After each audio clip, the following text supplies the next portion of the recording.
से स्वागत है आप सभी का हमारे YouTube channel world of Hindi पर। मैं संजय सर। आज मैं आपके कक्षा 8 से हिंदी की पाठ्य पुस्तक वसंत से पाठ 16 पानी की कहानी का प्रश्न अभ्यास पढ़ाने जा रहा हूँ। पाठ 16 है पानी की कहानी, जिसके लेखक हैं रामचंद्र तिवारी जी। सबसे पहले मैं प्रश्न और अभ्यास की ओर चल रहा हूँ। मौखिक प्रश्न है। निम्नलिखित प्रश्नों के उत्तर संक्षेप में लिखिए। प्रश्न संख्या 1 है, बूंद प्रारंभिक अवस्था में किस रूप में थी? उत्तर है, बूंद प्रारंभिक अवस्था में वाष्प के रूप में थी। प्रश्न संख्या 2 है, बूंद के हथेली पर पड़ते ही लेखक को किस तरह की ध्वनि सुनाई पड़ी?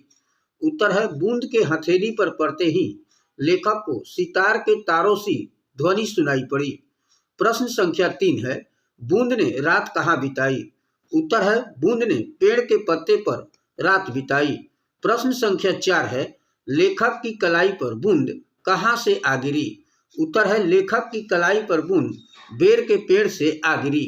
प्रश्न संख्या 5 है, ओस की बूंद कितने दिन तक परेशानी भोगती रही? उत्तर है, ओस की बूंद लगभग 3 दिन तक परेशानी भोगती रही। प्रश्न संख्या 6 है, पानी की कहानी पाठ का उद्देश्य क्या है?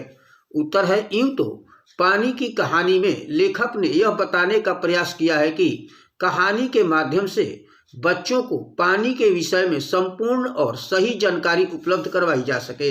यह कहानी ओस की बूंद से आरंभ होती है। वह स्वयं को बचाने के लिए लेखक से सहायता मांगती है। लेखक के द्वारा उसके विषय में अनेक प्रश्न पूछे जाते हैं। दीर्घ प्रश्न है पाठ से।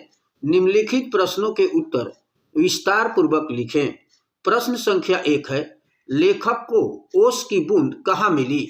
उत्तर है, लेखक को ओस की बूंद बेर की झाड़ी के नीचे चलते हुए मिली। लेखक जब वहां से गुजर रहा था तब ओस की बूंद उसकी कलाई पर आ गिरी और सरक कर हथेली पर आ गई। प्रश्न संख्या 2 है, ओस की बूंद क्रोध और घृणा से क्यों कांप उठी? उत्तर है, ओस की बूंद जब धरती में कणों का हृदय टटोलती फिर रही थी, उसी समय बेर के पेड़ की जड़ों में मौजूद निर्दयी रोएं ने बलपूर्वक उसे पृथ्वी से खींच लिया। बूंद पेड़ की जड़ से पत्तियों तक पहुंचने के लिए 3 दिन तक लगातार सांसत भोगती थी, इसीलिए वह क्रोध और घृणा से कांप उठी। प्रश्न संख्या 3 है, हाइड्रोजन और ऑक्सीजन को पानी ने अपना पूर्वज यानी पुरखा क्यों कहा? उत्तर है, जब पृथ्वी और उसके सहायक उपग्रहों का जन्म भी नहीं हुआ था तब भी ऑक्सीजन और हाइड्रोजन गैसें विद्यमान थी। जब पृथ्वी का निर्माण हुआ तब इन दोनों गैसों के मेल से पानी का निर्माण हुआ, इसीलिए पानी ने हाइड्रोजन और ऑक्सीजन को अपना पूर्वज कहा है। प्रश्न संख्या 4 है, पानी की कहानी के आधार पर पानी के जन्म और जीवन यात्रा का वर्णन अपने शब्दों में कीजिए। उत्तर है, पृथ्वी पर पानी का जन्म हाइड्रोजन और ऑक्सीजन गैसों के मिश्रण से हुआ।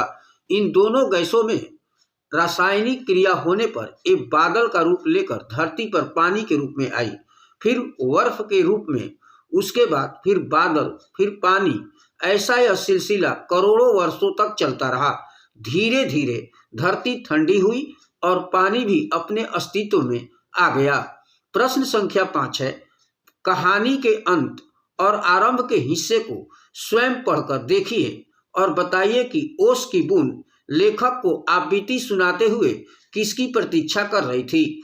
उत्तर है, कहानी के अंत और आरंभ के हिस्से को पढ़कर यह पता चलता है कि ओस की बूंद सूर्य उदय की प्रतीक्षा कर रही थी। पाठ में जितने भी प्रश्न और अभ्यास हैं और शब्दार्थ, उसे अपनी कार्य पुस्तिका में अच्छे तरीके से लिख लीजिएगा और उसे याद करते रहेगा। इस तरह से यह पाठ यही समाप्त हुआ। Thank you. मैं संजय सर।